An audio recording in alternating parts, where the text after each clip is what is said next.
जय गुरुदेव। अनंत कोटि ब्रह्मांड नायक सदगुरुदेव के चरणों में कोटि कोटि वंदन, कोटि कोटि प्रणाम। सभी को हर हर महादेव, शंभो शंकर, शंभो शंकर। जय बाबा की। और आज कुछ प्रश्न हैं जो मैं आप लोगों के ले रहा हूँ, और जैसी मेरी क्षमता है, जैसा गुरु ने ज्ञान की मेहर की है, उसके अनुसार मैं आपको उसके उत्तर है वो दूंगा आपको। आप सुने। एक प्रश्न किया है ममता कंवर नाम से। जय गुरुदेव, प्रणाम आपको। जहाँ शादी लिखी हुई होती है वहीं होती है क्या? बताना, ये सब पहले से लिखी हुई होती है क्या? आपके बताए हुए पूजा पाठ से काफ़ी शांति मिलती है, पर अभी भी कुछ काम रुके हुए हैं। गुरुदेव, आपके आशीर्वाद की ज़रूरत है। कुछ ऐसे अनुभव हैं जो बहुत अच्छे हैं, जो व्हाट्सएप पर लिखकर पूछ लूँगी। जय गुरुदेव। देखो, ये ममता कंवर जी है। पहले तो बहुत बहुत आशीर्वाद इनको, बहुत खुश रहिए और गुरुदेव आपका कल्याण करें, महादेव आपके सदा अंग संग रहें। इन्होंने लिखा है कि शादी लिखी हुई, देखो शादी एक संजोग है और ये विधाता बनाता है।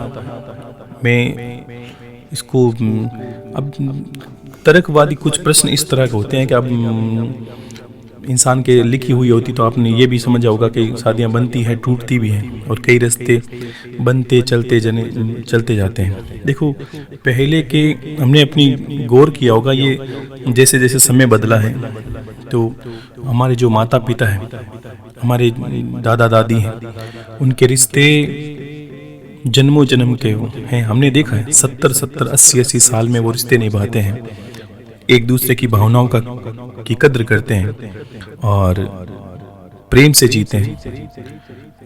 पति अपना फर्ज निभाता है, पत्नी भी पति की सेवा करती है, सब कुछ जानती है।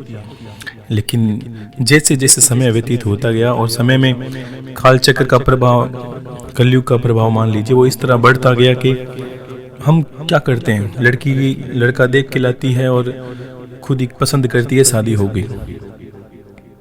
फिर वो शादी कुछ दिन टिकती है, टूट जाती है। और ज्ञानी जन नहीं रहे तो कौन बताए। पहले क्या होता कि लड़की अगर लड़का नहीं देखती तो भी चलता, लेकिन जो बीच का पंडित होता या ज्योतिषी होता, वो दोनों के स्वभाव गुण को देखकर, जन्म पत्री को देखकर निर्धारित करता कि इन दोनों का अगर मेल कर दिया जाए, इनको अगर जीवन साथी बना दिया जाए तो इनका जन्म जन्म का रिश्ता हो जाता है। ये सत्य बात है। लेकिन अब गुण मैच नहीं किए या गुण मिले नहीं तो ये तो हम समझते हैं, अगर कुत्ते और बिल्ली को साथ में बिठा दिया जाए, भले ही उन्होंने जीवन में कभी झगड़ा ही नहीं किया हो, लेकिन अब उनके जीवन में क्या होगा ये समझ लीजिए आप कि एक दूसरे को देख कर वो झगड़ा कर, उनका स्वभाव ऐसा ही होता है। क्योंकि इसीलिए पुराने जो समय था उसमें गुणों को मैच करते कि कितने गुण इनके अनुसार हैं कि ये दोनों निभ सकते, इनका जो रिश्ता है वो लंबे समय तक निभेगा या जन्म जन्मांतर का निभेगा। लेकिन हमने उसको छोड़ा, ठीक है। अब वो शादियां होती वो संजोग की, जो विधाता या लेख लिखता उसको माना जाता। अभी क्या होता है कि बच्चे गए पढ़ने के लिए, शाम तक लड़की है तो लड़के को लेके आ जाती है, ये लड़का मुझे पसंद है। अब वो पसंद करते क्या है, उनका एक ही कारण है, लड़का दिखने में सुंदर है, लड़की दिखने में सुंदर है। अब गुणों को कौन देखे? बाद में रोएंगे, जिंदगी भर रोते हैं, पछताते हैं कि पसंद से की। उसमें से 100 शादियां होती है तो 100 में से 10 ही निभती है, बाकी तो रोते रहते हैं। क्योंकि पत्नी ये समझती है कि पति ने मेरा, वो क्या करते हैं, एक स्वभाव को नहीं देखते। जैसे यही बात होती है कि आपने देखा होगा कि कुछ लड़के शादी से पहले, ये लड़कियां शादी से अच्छी बात करती है, धीरे धीरे शादी होती है कि झगड़ा शुरू हो जाता है। क्यों? कि वो तो एक शारीरिक आकर्षण है। ये दुनिया अभी शारीरिक आकर्षण देखती है, गुणों को कोई नहीं देखता, और इस तरह मेल हो जाता है, शादी हो जाती है। और एक एक लोग 10-10 शादी कर लेते हैं, 8-8 कर लेते हैं, रिश्ता निभता नहीं है, टूटती जाती है। और अगर है तो ऐसा लगता है जैसे कोई खूंटे से बंधी हुई गाय है, अब ठीक है जाए कहाँ, बस उसको वैसे ही रिश्ता नहीं बताए। पति सोचता है कि ठीक है एडजस्ट कर रहे हैं, पत्नी सोचती है मैं एडजस्ट कर रही हूँ, ऐसा कर करके झगड़ा करते हैं।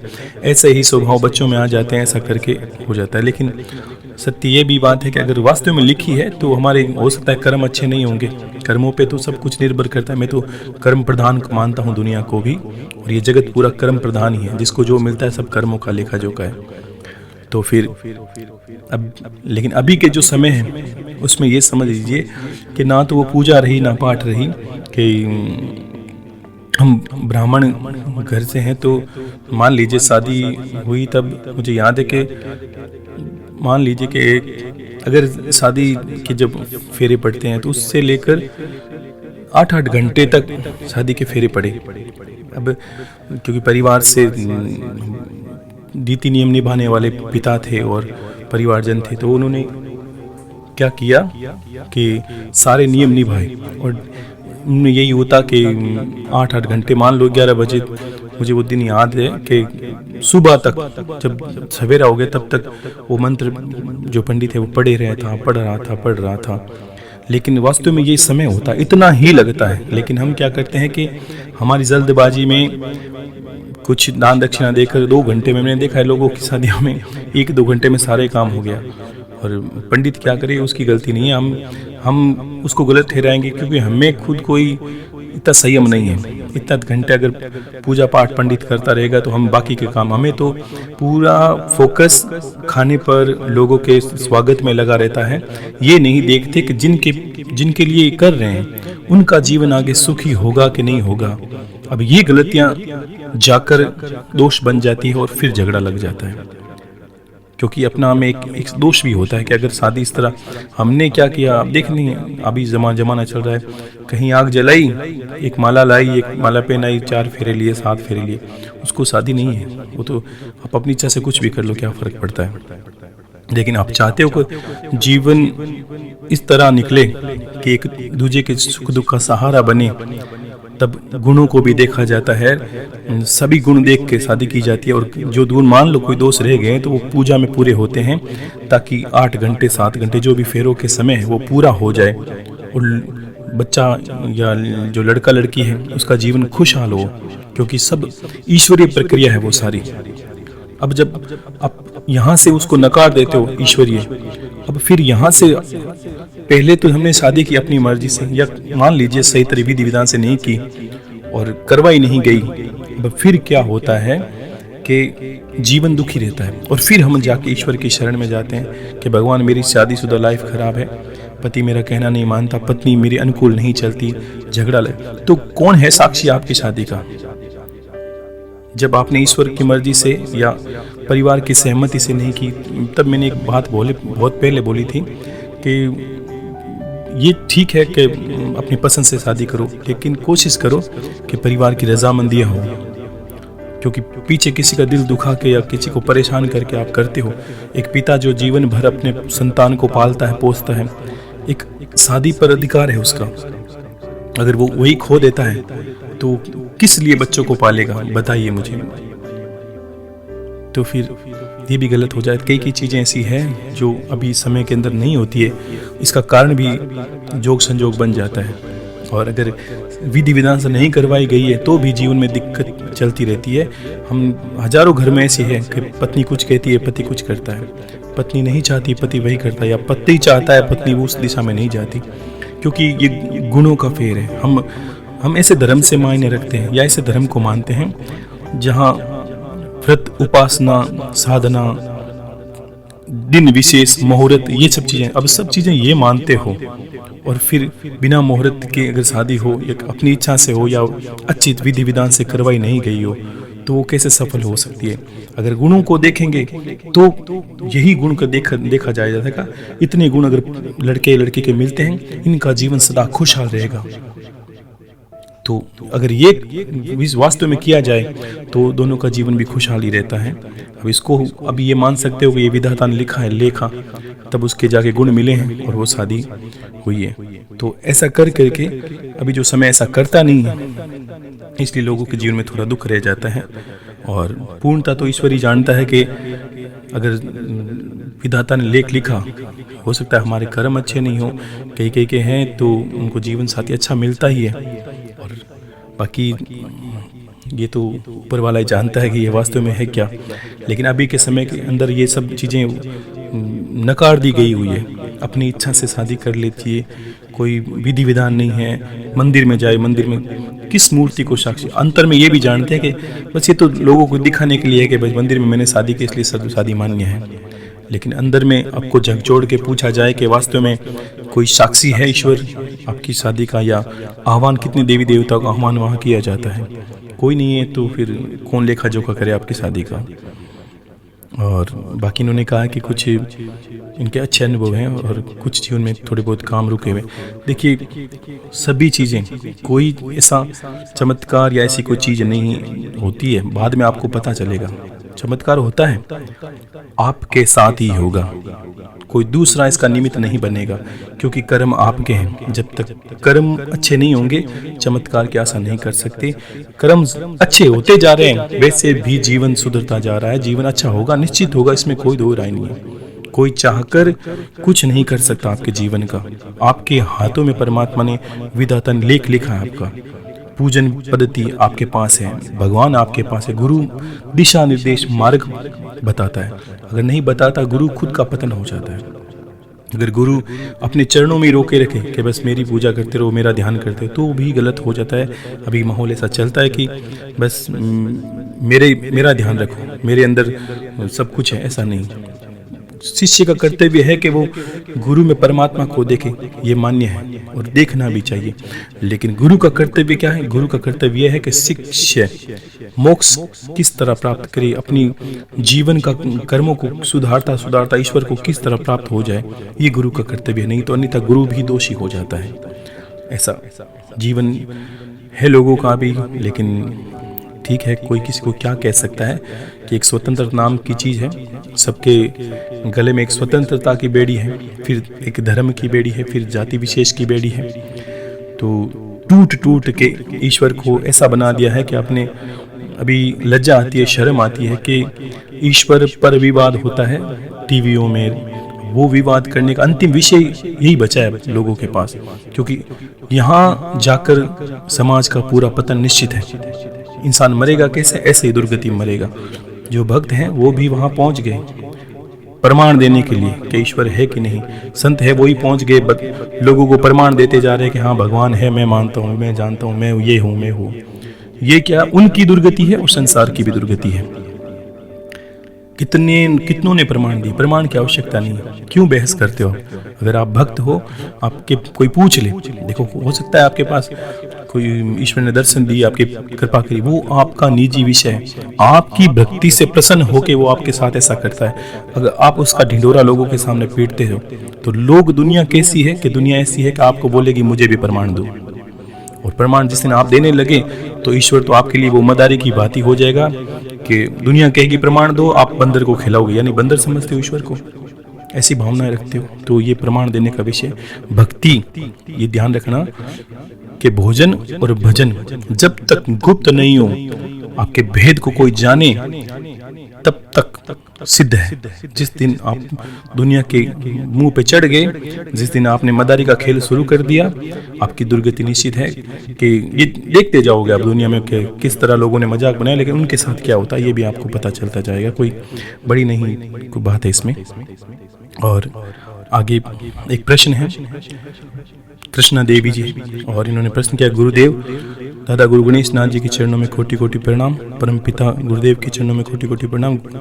गुरुदेव जी, मेरा एक प्रश्न है, कृपया मार्गदर्शन कीजिए। मैंने फरवरी में बाबा रामदेव जी महाराज के व्रत शुरू कर दिए। मैं 5 व्रत करना चाहती हूँ।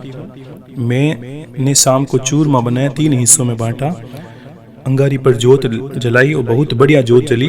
जिंदगी में पहली बार ऐसा किया है। बाबा रामदेव जी महाराज की कृपा से बहुत अच्छा हुआ। ये सब दादा गुरुदेव की कृपा का कारण है।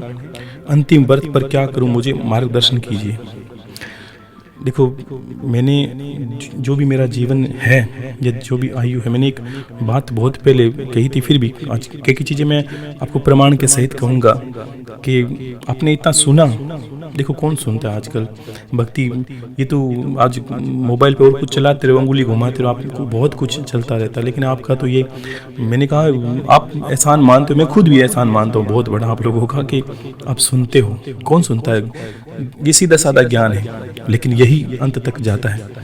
और ये कारण है कि मैंने अपने जीवन में बाबा को बहुत ज़्यादा भक्ति, ये नहीं कहता बहुत कुछ नहीं होती है, ये सब मैं गलत ही मानता हूँ अपने आप का ही, लेकिन मैंने समय दिया है और अंतर से बाबा की भक्ति की है, ये मैं कह सकता हूँ।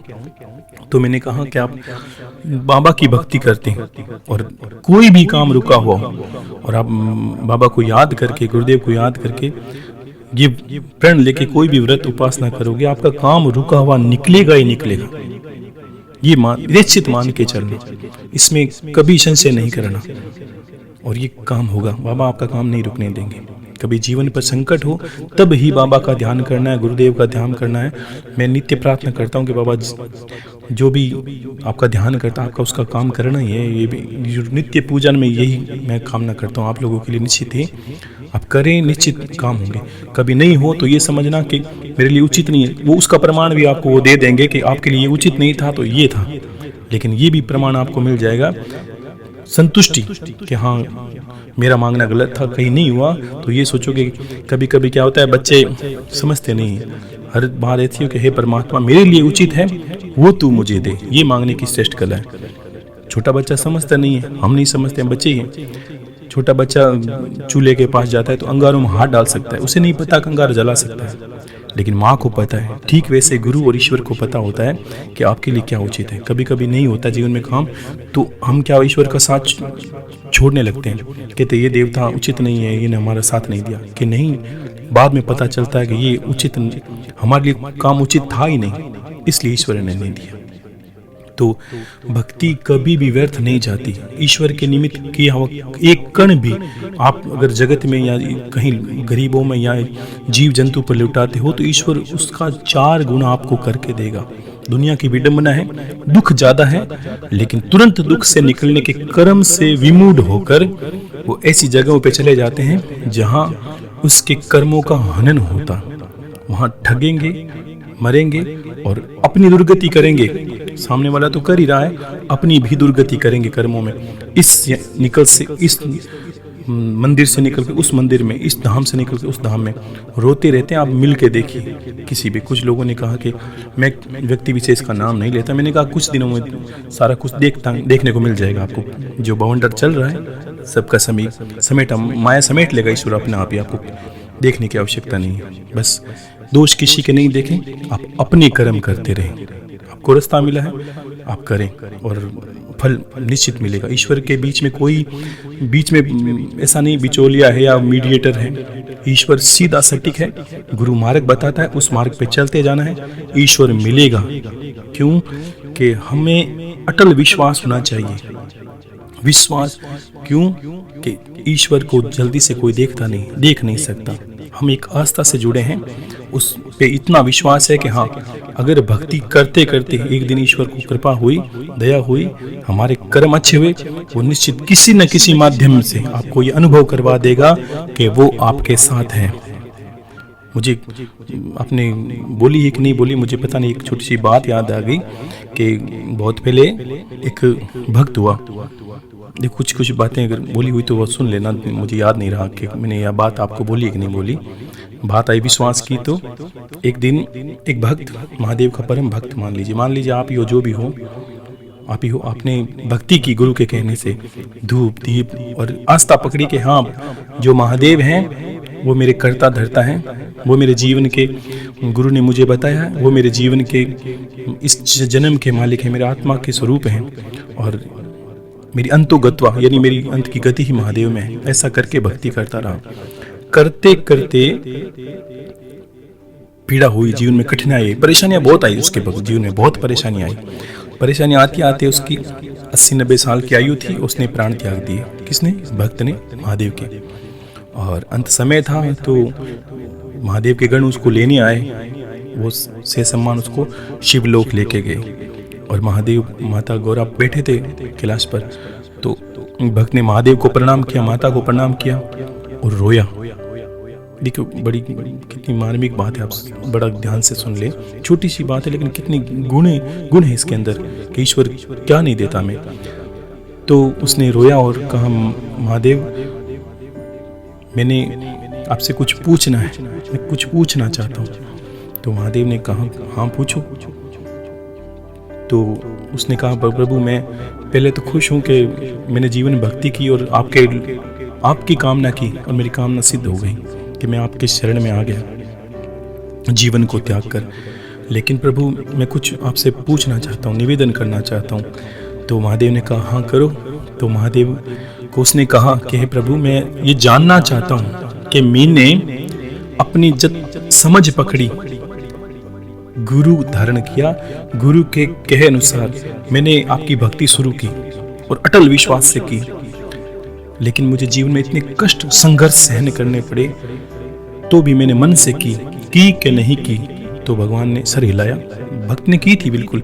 तो भगवान ने सर हिलाया कि हाँ तूने की थी, मन से की थी। मैं मानता हूँ कि भगवान मैंने बिना लोभ और बिना किसी कामना के आपकी भक्ति की, सदा दुखी रहा हर प्रकार से, लेकिन फिर भी मैंने आपकी भक्ति को नहीं त्यागा। किया कि नहीं किया? भगवान ने कहा, बिल्कुल तुमने सही कहा, तुमने किया, निस्वार्थ किया, गुरु के कहने से किया, अपने कर्म को अपनी निष्ठापूर्वक किया। मैं मानता हूँ दुख में भी किया, सुख में भी किया। लेकिन भगवान मुझे जीवन में इतने दुख आए, मैं एक बात पूछना चाहता हूँ आपसे कि मेरे जीवन में इतने कष्ट आए तब प्रभु एक पल के लिए भी आपने मेरा साथ नहीं दिया। मैं कारण जानना चाहता हूँ। मेरी ये तो समझ में आ गया कि मेरी भक्ति मुझे कैलाश तक लेके आएगी, आपके चरणों तक लेके आएगी, ये तो बाद का विषय है। लेकिन जीवन में अगर कोई भक्त भक्ति करता है तो आप कभी ना कभी तो ईश्वर उसके साथ होता है, कभी ना कभी तो उसके दुख में खड़ा होता है। तो महादेव सुनते रहे। महादेव क्या कहें कि भक्त सही था, बिल्कुल सही था। महादेव उसकी बात सुनते रहे। तो कहा कि प्रभु मैं जानना चाहता हूँ, जब सब कुछ मैंने अपने अंतर से किया तो आपने क्या किया मेरे लिए? और ऐसे करके रोने लगा। महादेव भी बड़े थे। देखो ऐसे कोई मार्मिक बात कहता तो इंसान गदगद हो जाता है, अंदर प्रेम की जो भावना है उसमें बह ही जाता है। तो कहा, प्रभु मैं जानना चाहता हूँ, बस इतना सवाल है मेरा कि आपने मेरे लिए क्या किया, कभी मेरा हाथ पकड़ा? तो महादेव चुप रहे और फिर कहा कि देखो तुमने जीवन में सब कुछ अच्छा किया, कोई गलत कार्य नहीं किया, मेरी भक्ति निष्ठापूर्वक की, मैं प्रसन्न हूँ। लेकिन मैं चाहता हूँ कि तुम मुझ पे ये जो कटाक्ष कह रहे हो या आरोप लगा रहे हो भक्ति प्रेम की, आरोप इस तरह नहीं कि प्रेम से पूछ रहा है वो भक्त। तो भगवान ने कहा, तो मैं चाहता हूँ कि तुम अपने जीवन को मेरी दृष्टि से थोड़ा देखो एक बार। तो उसने कहा कि भगवान हाँ मैं जानना चाहता हूँ कि आपने कहाँ मेरा साथ दिया पूरे जीवन पर्यंत। तो क्या हुआ कि महादेव ने उसको, आपने देखा होगा कभी टीवी में क्रिकेट वगैरह बहुत कुछ चलते हैं तो एक आता है कि रिप्ले वापस दिखाना, तो भगवान उसको अपनी दृष्टि से, दिव्य दृष्टि से उसको जीवन दिखाया। तब क्या देखा उसने कि उसने 18-19 साल की समझ पकड़ी उम्र की, गुरु धारण किया। गुरु ने कहा कि महादेव तुम्हारे इष्ट हैं, तुम भक्ति करते जाना, शिव नाम का जप करो और ऐसे ऐसे कर्म करो बेटा, तुम्हारा कल्याण होगा। तब से उसने भक्ति शुरू करी। करते करते करते जीवन में सुख आए दुख आए, उसने परेशानी सहन की। करते करते 40 साल के आसपास उसकी आयु थी, तब वो कहीं से गिर गया था। मान लीजिए एक्सीडेंट हो गया तो कहीं से गिरा था और गिरते ही उसके रीढ़ की हड्डी टूट गई थी। अब रीढ़ की हड्डी किसी की टूटे वो इंसान मरे समान है, क्योंकि उसका शरीर तो सारा शरीर रुक ही जाता है। अब क्या करे वो? तो क्या हुआ कि महादेव ने उसको जैसे जैसे वो वृतांत दिखाता गया और दिखाते तो 40 साल में जैसे उसकी हड्डी टूटी तो क्या देखता है कि उसके जीवन में जो 40 साल तक जीवन चल रहा था 18 से, उसमें वो जब भी चलता जीवन में था तब तक नहीं दिखा रहा था। वो चलता तो उसके पीछे 4 निशान लगते पैरों के। तो भगवान ने कहा कि देख तू जब तू भक्ति कर रहा था तू जहां जा जाता तेरे पीछे 2 तुम्हारे कदम 2 दूसरे चरणों के निशान थे। मैं तेरे साथ था, देख किस तरह साथ चल रहा हूं मैं तेरे। तो उसको दिख रहा है हाँ प्रभु मेरे साथ है। लेकिन साथ होने से क्या कि उसको संतुष्टि, साथ तो उसको अनुभव था भक्त के हाँ ईश्वर तो साथ ही रहता है, लेकिन सहायता क्या हुई? तो जैसे उसका रीढ़ की हड्डी टूटी तो ईश्वर ने तत्क्षण उसी को गोद में उठा लिया। कभी आपने अनुभव किया होगा, छोटे छोटे मैंने बहुत पहले ऐसे अनुभव किए हैं कि कभी भी देखो जीवन है, गिर जाता है, कोई पड़ जाता है, ऊपर से गिर जाता है, नीचे से गिर जाता है, कहीं लग जाती है छोटे मोटे, तो 20 हमारी ऐसी घटनाएं होती है कि कोई इंसान कहीं गिरता है तो उसको लगता है अचानक से कोई ऐसी शक्ति आई जो जिसने उसको तुरंत रोक लिया, गिरने नहीं दिया, बिल्कुल संभाल लिया। उसे समझ में नहीं आता, जिस तरह मैं गिरा था मुझे चोट नहीं आई, अचानक क्या हुआ कि खड़ा भी हो गया। वैसे ही उसके जीवन में 40 साल में हुई कि जैसे वो गिरा उसकी हड्डी टूटी, ईश्वर ने उसको गोद में उठा लिया, महादेव ने उसको गोद में उठा लिया। अब रीढ़ की हड्डी 40 में टूट गई, 40 साल में, और उसकी आयु है मान लीजिए 80 साल, जिसमें वो उसने प्राण त्यागे। तो 40 साल तक महादेव ने कहा मैंने तुम्हें गोद से नहीं उतारा बेटा, ये तेरा जीवन है, तू देख ले एक बार अब मेरी दृष्टि से। तो उसको लगा कि उसने महादेव ने उसमें प्रवेश किया और 40 वर्ष तक उसको गोद से नीचे नहीं उठा रहा, और उसे भ्रम इतना ही था कि मैंने गिरा था, छोटी चोट आई, मैं चल रहा हूँ। और ऐसा दृश्य देखकर वो जोर जोर से रोने लगा, समझ ही नहीं पा रहा था कि जो कृपा महादेव की हुई उसमें वो क्या कहे, क्या लांछन लगाए, क्या कहे कि प्रभु आपने मेरा साथ नहीं दिया। तो कहा बेटा जब तुम्हारी हड्डी टूटी तब मैंने तुम्हें गोद में उठा लिया, और तब से देख 2 ही पैरों के निशान चल रहे हैं तेरे जीवन में, क्योंकि अब तेरे पैर के नहीं है वो, मैं सिर्फ मेरे पैर के निशान है। तो और क्या कहे, तो ईश्वर की ऐसी कृपा होती है कि हमारे गुण अच्छे हैं, हम इंसान अच्छे हैं। तो आजकल क्या होता है कि पूजा करते हैं, हम भक्ति करते हैं, अपने गुणों को नहीं सुधारते और ईश्वर का प्रकोप बढ़ता जाता है। कलयुग में है तो अब देखिए कि आप बिना समय के सारे काम होते हैं। पशुओं की भी प्रवृत्ति बदल गई है, लोगों की निष्ठा बदल गई है, लोग किस तरह हो गए, जानवरों की भांति व्यवहार करते हैं। किसी को अगर आप खड़े रोड पर अगर एड्रेस पूछ लो तो वो आपको काटने को दौड़ रहा है, जैसे उसको आपने उससे अपनी संपत्ति मांग ली। कोई भी किसी से बात करते हो तो कहता है बस समय नहीं है, मेरे पास समय नहीं है, ऐसा करता है। वो जानवरों की तरह भागता है, दिन रात दौड़ता है, तो भी उसके जीवन के काम नहीं होते। क्यों? कि उस सबसे बड़ी बात क्या, उसके पास संयम नहीं है और स्वभाव नहीं है, वो क्या भक्ति करे। तो इस तरह इंसान हुए। और तो ये छोटी बात थी, लेकिन मैंने कहा आप बाबा की भक्ति करें, निश्चित आपके काम होंगे। और 5 आपने व्रत शुरू किए बाबा के, जो आप व्रत करने के बाद 5 में कभी भी किसी देवता के निमित्त व्रत करें तो एक आस्था होती है। जितने संकल्प लेने के बाद जो अंतिम व्रत आता है, जैसे 5 किए और 6ठा जब दिन आए तब आपको व्रत नहीं करना, उस देवता के निमित्त, गुरु है तो गुरु के निमित्त, और कोई इष्ट है इसके निमित्त, बाबा है तो बाबा के निमित्त एक किसी बच्चे को खाना खिलाएं और उसको वस्त्र आदि देकर निमित्त भगवान का मानकर। तो इससे हमारी निष्ठा, जो ईश्वर हमारी सेवा स्वीकार कर लेता है, कि हमारी भावना ऐसी होती है। क्योंकि अब हम करते हैं तो निमित्त कोई मानते हैं, तो वैसे ही किसी बच्चे को बुलाएं, खाना खिलाएं और से सम्मान उसको प्रणाम करें। ऐसा ही भाव रखकर, जैसे नवरात्रों में देवी का भाव रखकर हम बच्चों को प्रणाम करते हैं, पेट धोते हैं, वैसे ही बाबा को प्रणाम करना है। और ये उद्यापन होता है किसी भी व्रत का, इस तरह संकल्प लेकर करते हैं तो देख लें आप बड़े बड़े काम बनेंगे। बाबा तो पूछें क्या कहें, जिनकी कृपा इतनी अटल रहती है कि आप सोचोगे नहीं उससे पहले तो आपके कार्य कर देंगे। लेकिन फर्क इतना ही होता है कि आपकी निष्ठा कितनी है। एक काम के निमित्त करते हैं, एक भक्ति के निमित्त करते हैं। काम तो ऐसे ही बनते हैं और भक्ति की भक्ति हो जाए। भक्ति के निमित्त करें, कार्य साथ में ऐसे ही कर देते हैं कि ईश्वर को पता होता है कि आपको कब क्या किया, किस चीज़ की आवश्यकता है। तो खुश रहिए। कृष्णा देवी जी का ये प्रश्न था।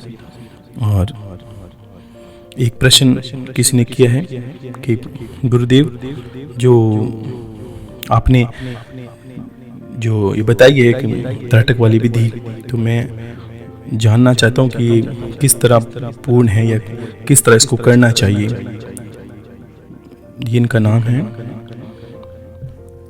यश कमल, ऐसा कुछ नाम है। तो इन्होंने लिखा है गुरुदेव आपके चरणों में कोटि कोटि प्रणाम।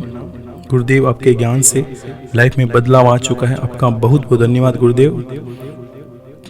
कैसी मस्तिष्क पर ध्यान, किसी के मस्तिष्क पर ध्यान लगाकर मैसेज भेजने की विधि डिटेल में बताएं गुरुदेव।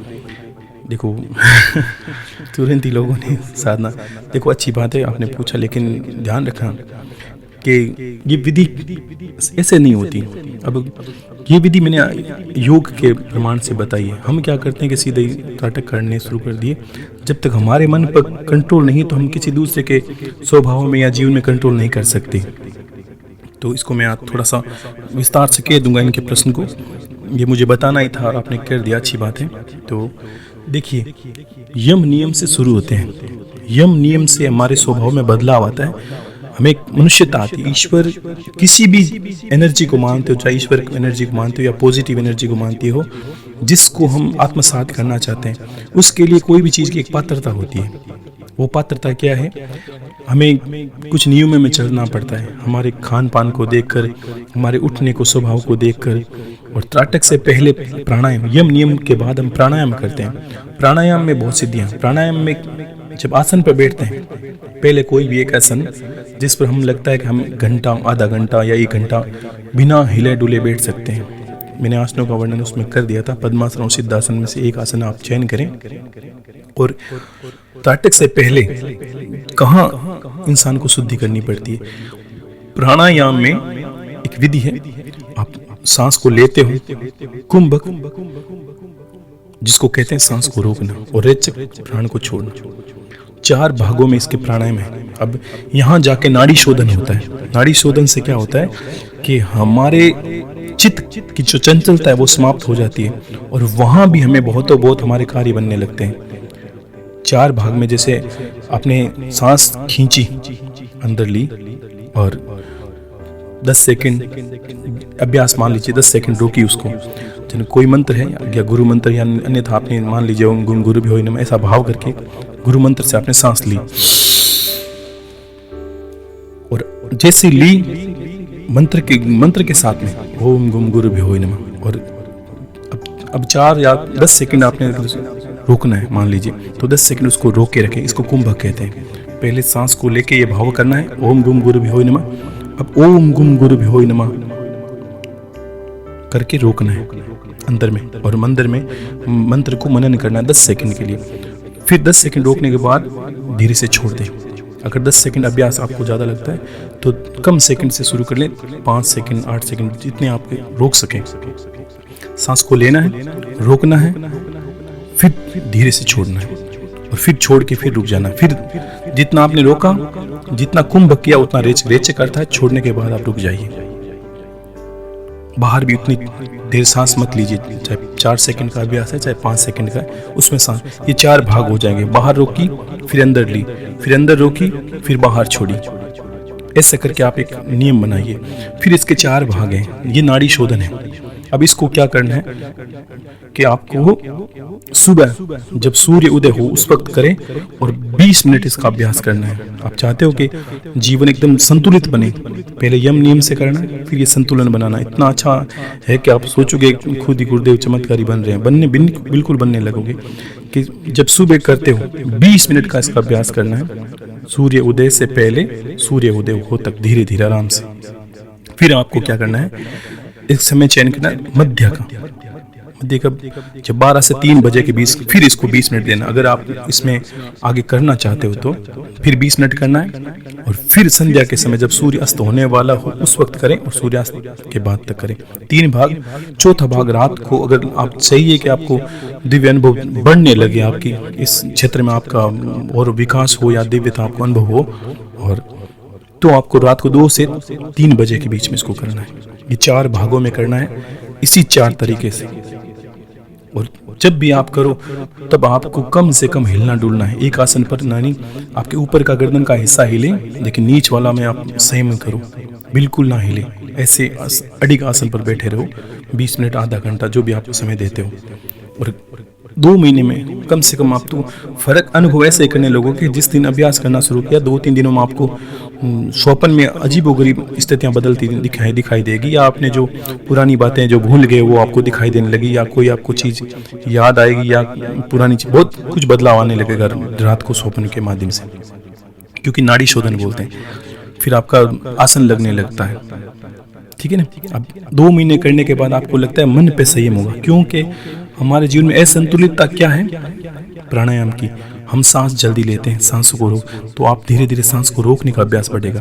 तो आपको 10 सेकंड 15 सेकंड, मैंने कहा था कि अगर कोई योगी सन्यासी 20 मिनट तक पहुंच जाए, 20 मिनट पहुंच कुंभ कर ले, तो वायु की अधिकता बढ़ने लगती है। और वायु की अधिकता बढ़ने से इंसान के जब वो 10 मिनट बैठ हो गए तो आपको लगेगा नीचे से आपके जो आसन है उठने लगा, या आप भूमि से ऊपर उठने लगे हो।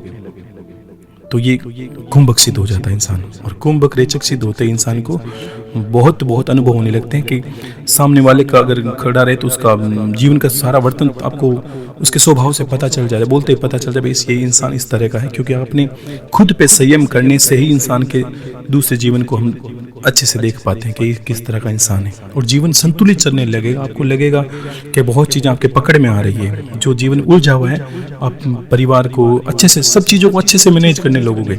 सुख है तो आप इतने सुखी नहीं रहोगे, आपको इतना उछल कूद करने की आवश्यकता नहीं पड़ेगी, क्योंकि अपने आप संतुलन बनेगा। दुख है तो आप इतने नहीं दुखी होने लगोगे, क्योंकि आपने संतुलन बनाया है प्राणों का। प्राणायाम आयाम जीवन का एक है, तो ये इंसान कर ही नहीं पाता, इसलिए मर जाता है। मरते तब तक उसको शांति नहीं मिलती, सुकून नहीं मिलता। उसके बाद आपका आसन साथ में सिद्ध हो गया। 3 भाग, अगर रात्रि के पहर नहीं कर पाते तो दिन में 3 पहर कर लें, जो भी आपका ये बताया समय। उसमें क्या होता है, फिर आपको अभ्यास बढ़ाना है कि 10 सेकंड 15 सेकंड 20 सेकंड 1 मिनट सांस रोका, आधा मिनट रोका, तब देखिए आपके साथ क्या होता है। और उसी वक्त आपने जब ये कार्य करने शुरू कर दिए, तब आपको क्या करना है कि उस वक्त त्राटक का अभ्यास करना है 2 महीने के। देखो, कूद के कहीं नहीं जाना। अगर कोई सीढ़ी चढ़ रहे हो तो अगर जंप करके सीधा पहली सीढ़ी में पैर रखना है, वहां चौथी सीढ़ी में रखोगे दांत टूटेंगे, ठीक है ना। नियम के विरुद्ध कुछ भी नहीं करना, जीवन अस्त व्यस्त होने लगेगा, ठीक है ना। सीधा ही त्राटक पे चले जाते हैं तो दिक्कत क्या होती है कि यहाँ यही समाज में गड़बड़ है कि त्राटक कोई कर रहा है अपनी इच्छा से, ध्यान कोई कर रहा है, कोई प्राणायाम कर रहा है, कोई कुछ कर रहा है, कोई योग का योगा बना रहा है। तो ये जीवन में गलतियां मत करना। पहली सीढ़ी से आराम से जीवन पूरा, मैंने कहा ज्ञान उसके लिए है जो धीरज और संयम का साथ रखे, फिर जाके आपके जीवन में योग उतरता है। और योग के लिए देखिए, ये विधियां योग की हो गई। और परम सिद्ध योग में शिव भगवान शंकर कहते हैं कि योगी के पहले ही लक्षण बदलने लगते हैं, क्योंकि उसके स्वभाव कैसे होते हैं कि उसको सबसे पहले अपने आप पर और फिर योग पर और फिर ईश्वर पर और फिर गुरु पर अटूट विश्वास हो जाता है। श्रद्धा युक्त होके वो गुरु को पूजन करता है और समता का स्वभाव हो जाता है उसमें। जैसे ही प्राणों पे आयाम चलोगे तो आप अनुभव करोगे जो आपका शत्रु है, मुझे एक दिन 1 महीने के बाद आप बता सकते हो ये कि 1 महीने करने के बाद जिस शत्रु को आप देखना नहीं चाहते, जिसके बाद विचार ये करते हो ये मर जाए तो अच्छा है, वो शत्रु भी आप पर हावी, यानी मानसिक हावी नहीं, आप उसके प्रति भी दया रखने लगोगे 1 महीने में प्राणायाम पर। तो आप ये विचार करोगे तो हम मानसिकता से मरे जा रहे हैं। आपको ये मन में भाव आएगा भगवान इसका भी कल्याण करे, मेरे मन में कोई मलिनता नहीं है, ये भाव प्राणायाम से मिलेगा। तो ऐसे ऐसे स्वभाव बदलने लगते हैं योगी के, और उसके इंद्रियों पर संयम होने लगता है। वो अनाचार वाली कोई वस्तु नहीं खाएगा, वो अतिरिक्त भोग नहीं भोगेगा, वो अतिरिक्त निद्रा नहीं लेगा, वो अतिरिक्त कोई काम नहीं करेगा। तो ऐसे स्वभाव उसके धीरे धीरे योग में परिणित होते हैं। योग ऐसा नहीं कि आपने इधर उधर करना, उल्टा फुल्टा लटकना करें, वो तक बात की बात है, वो ऐसा योगा नहीं है। इसमें आप ईश्वर से जुड़ते हो, ये योग है। 2 और किसी को मिला दिया जाए यानी योग। आप अपनी आत्मा, अपना शरीर या जो आंतरिक जिस्म आत्मा का स्वरूप है उसको ईश्वर से मिलाने की आवश्यकता करते हो, वही योग है। वो उसी को मिलाना चाहते हो, वही योग है। तो ऐसा करके आपको करना है। फिर जाकर 2 महीने के बाद ऐसा लगातार अभ्यास होने के बाद अगर त्राटक करते हो तो फिर देखो आपने अपने जीवन पर संयम किया, फिर एक बिंदु से शुरू किया, फिर एक स्वास्तिक से शुरू किया, फिर ओम पर किया, फिर सूर्य पर, फिर चंद्रमा पर। तो आप क्या करोगे कि आंखों में सबसे बड़ी ऊर्जा होती है। आप त्राटक शुरू करोगे लेकिन आपको ये नहीं पता चलेगा आप ऊर्जा को खींचने लगे हो। आप सोचते हो कि हम किस चीज़ को देख रहे हैं, लेकिन ऊर्जा को खींचने लगते हो धीरे धीरे। आंखों में आपको ऐसा अनुभव होगा जैसे कोई हवाइयाँ सी बन रही है और आप किस चीज़ को खींचने लगते हो। ये स्वतः आता है, ये ऐसा नहीं कि आप भावना करोगे, स्वतः होता है। विश्वास पहली बार जड़ है इसकी। और धीरे धीरे आप अपने आप में बदलाव महसूस करो। देखो, किसी के तस्वीर से उसके मन की बात जानने के लिए सबसे किसी या और किसी को देख कर जानने से सबसे पहले अपने जीवन को देखना होता है, अपने आप पे संयम रखना होता है, फिर जाके ये सिद्ध होता है। फिर आपका आधा घंटा का आसन बनता है, 1 घंटा का आसन बनता है, फिर त्राटक करते हो, दीपक की लो पर करते हो, और ऐसा कर करके आपका जीवन सुखदायी हो जाता है और आप उसमें पारंगत हासिल करते हो। और अगर साल भर आपने त्राटक इस तरह करना शुरू कर दिया तो आपको क्या करना है, बस किसी की तस्वीर रखते हो। और भगवान, देखो, प्रार्थना के बिना कोई कार्य नहीं होता। कभी क्या होता है, हम चाहते हैं किसी के दिमाग में ऐसा संदेश भेज दें, तो देखो गड़बड़ी होने में कोई समय नहीं लगता। क्यों? कि बंदूक का कार्य है कि वो आपकी सुरक्षा कर सकती है, लेकिन खुद के अगर दिमाग पर रख के चलाओगे तो आपकी जान भी ले सकती है। वैसे भी ये दिमागी खेल है, लेकिन इसको करने से पहले आपको सात्विकता और लोगों के प्रति समता का भाव आएगा, तब ये चीज़ें जागृत होगी। और ईश्वर से प्रार्थना करके, गुरु से प्रार्थना करके अच्छा करने के लिए, लोगों के कल्याण है तो कोई भी कार्य करेंगे, चाहे वो कोई साधना है, चाहे वो भक्ति है, वो अनंत गुना फलदायी हो जाती है।